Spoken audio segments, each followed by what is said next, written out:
Hey guys, welcome back to Community StarCraft 2. I'm here for Game 2 of Liquid Ret versus mouz'ThorZain. Ret is spawning up here in the top right hand corner of Backwater Gulch, and ThorZain is spawning down here in the bottom left hand side. And again, this is on Backwater Gulch, like I said before. They must just be choosing maps that are now defunct from the ladder pool. Ironically, in a Battle.net Invitational tournament. That's a little strange. A little bit of a misrally here on this SCV. Anyway, this is Game 2. It is a best of 3, and if Ret takes this, he will move on to the Championship Series, where he will fight the winner of, I guess if he does move on, I should say, he will fight ThorZain or Naniwa, who are going to be waiting in the wings there. So again, a breakdown of the tournament thus far. It's double elimination. The round prior to this, Ret knocked out Naniwa, and then Naniwa moved on to the losers bracket finals. And then this is the semifinals. Whoever loses this goes down to play Naniwa and then back up to the winners bracket for the championship match. So we will see exactly what happens.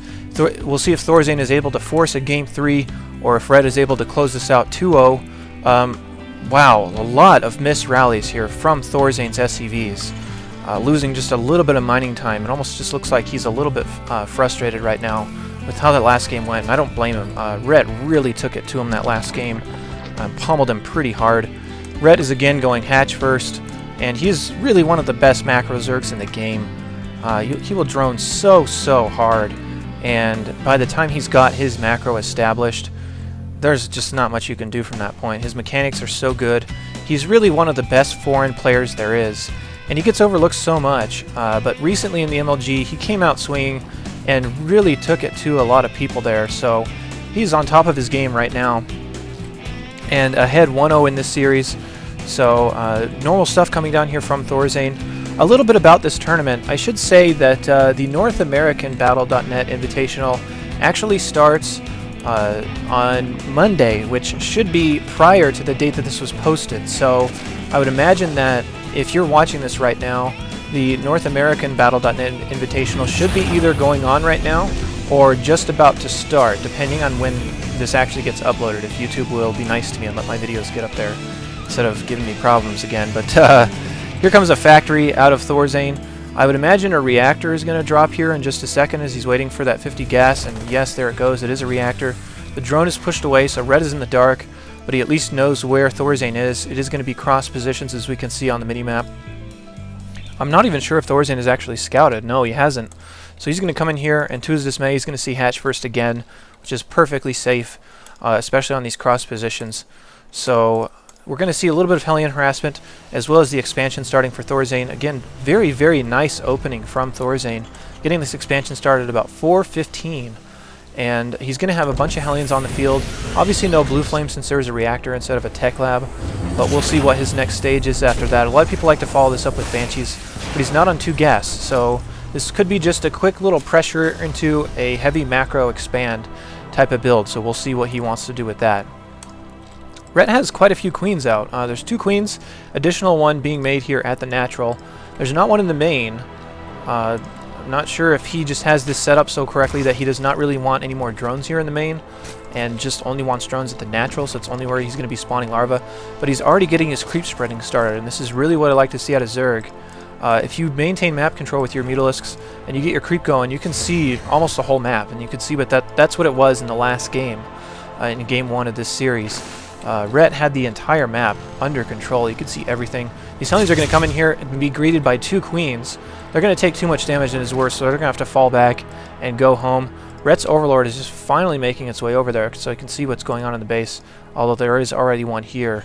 He's just spotting for the expansion timing. If he moved in just a little bit, he would see that the expansion is now morphing.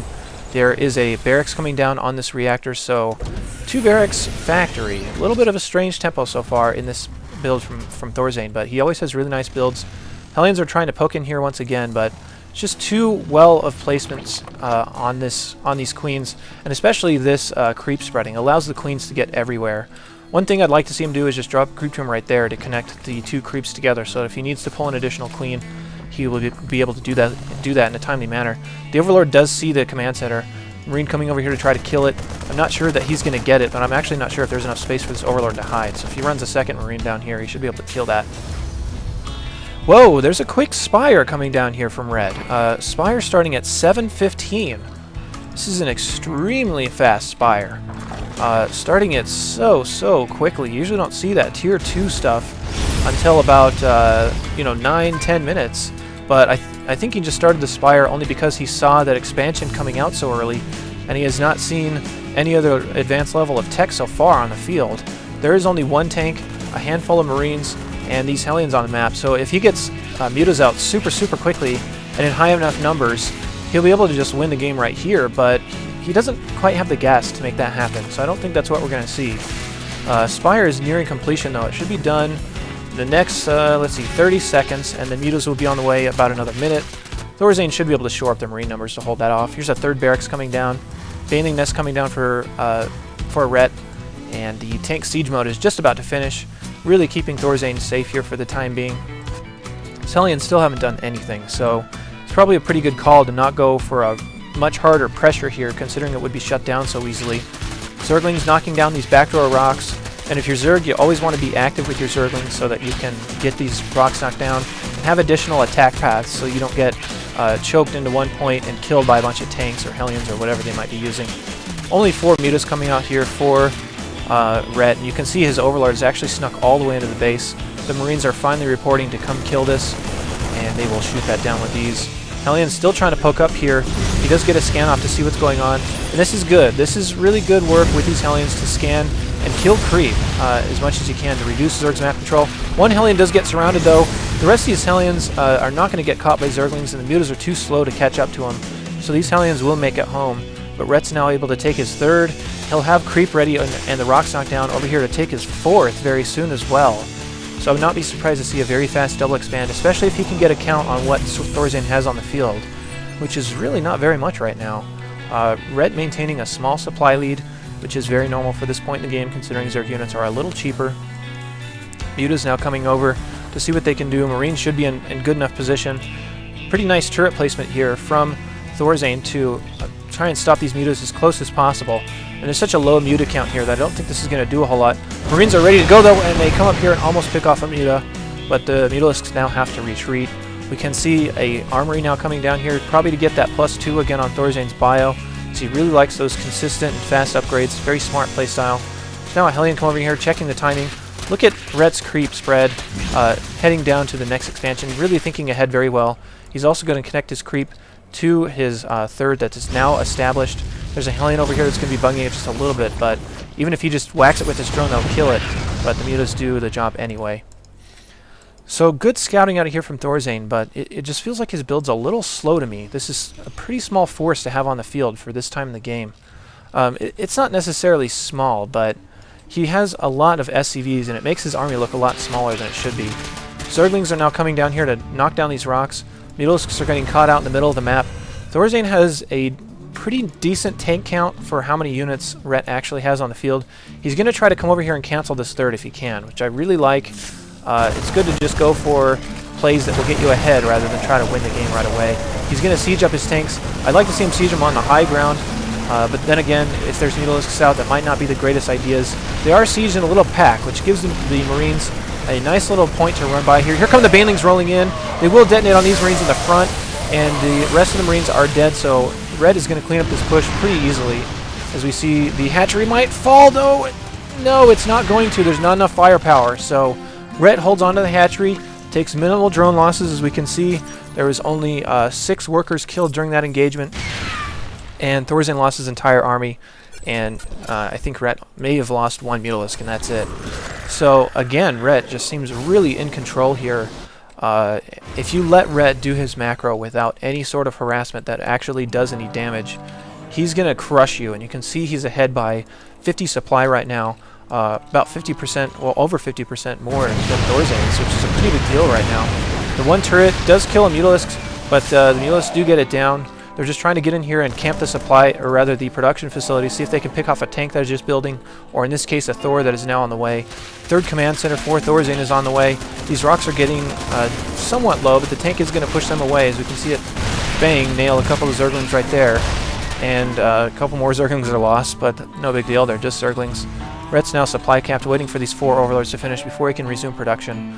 His drone count seems a little low though, and if I were Rhett, I'd be really careful right now since this hatchery is so low. A small, quick marine drop could finish off this hatchery. There's only 273 left, which you would be surprised at how fast a dropship full of stim marines can actually get that down. 3 more barracks on the way. He's now on 2 factories, and he's going to be on a ton of barracks as soon as he's finished 6 barracks. Mutalisks now come back in here again to cancel a turret that was building, but he does lose a Mutalisk to that, so not a very good exchange there for Rhett. Here comes the Rhett's 4th, and I feel like I say this all the time as soon as Rhett takes a base. I always feel like I want to say, and he should take his 5th here momentarily. That's just the thing that I'm used to with Rhett. He just goes nuts with this macro. The Marines are not paying attention. These Mutalisks are shooting the rocks instead, so the Mutalisks are going to get a bunch of free kills on these Marines, and they retreat now that they have taken just a couple of losses, and the Marines actually figured out that they're being killed from the side. Here come the Mutalisks once again, and Rhett is just being so aggressive with these, trying to pick off whatever he can. He's going to get this tank down. He has to run away. He does lose a Mutalisk, but decent trade there. Small enough Marine numbers to just straight up engage these. More Marines are reporting. There's a Thor on the field, so if these Mutalisks clump, they're going to take a lot of damage. And the Thor might actually get in range of this if he can move forward just a little bit. Yep, he's going to nail one and kill it. But he didn't get the kind of splash off that he could have if he was just a little faster on that response. There's now a sensor tower out for mouz'ThorZain, which I really agree with. It was about time to get those sensor towers up so he could see where the harassment was coming from before it actually got there. And he needs to land this expansion and start at the planetary fortress as soon as possible before these mutas or whatever come over and try to cancel it out. The Thor is here to try to push these Mutalisks away, and it's going to. There's a big Zergling army massing over here, so we can see the rocks are almost dead, but there are tanks there that will kill any Zerglings that try to knock that down. +2 on the muta attacks and +2 Zergling attacks are almost done. 14 banelings in production. Infestation pit indicating a quicker hive on the way. And an army of mules is landed at mouz'ThorZain's expansion. Here come the mutas again. This is a huge muta flock right now. 24 Mutalisks. 2 of them were lost, but they're now in the base with free reign. And this is what really sucks, as Terran is letting the Mutalisks get to this count and not being able to recover your units fast enough to deal with that. Especially on this map, they can harass in here, and then they can just jump right down to the bottom and start harassing the other base. So we'll see if that's what he had in mind. The one Mutalisk is going to die to that turret, but now the Mutalisks have fairly free reign. Ooh, huge shot from that Thor as the Mutalisks all clumped up. So these Mutalisks are going to be out of commission for just a little while, and this is a hero Thor just doing all that damage to those. These Mutalisks cannot afford to re-engage, because if they do and they get a bad engagement, they're going to be toast. Especially if he can get another good Thor shot off. That'll put all of them in the red and kill a bunch of them.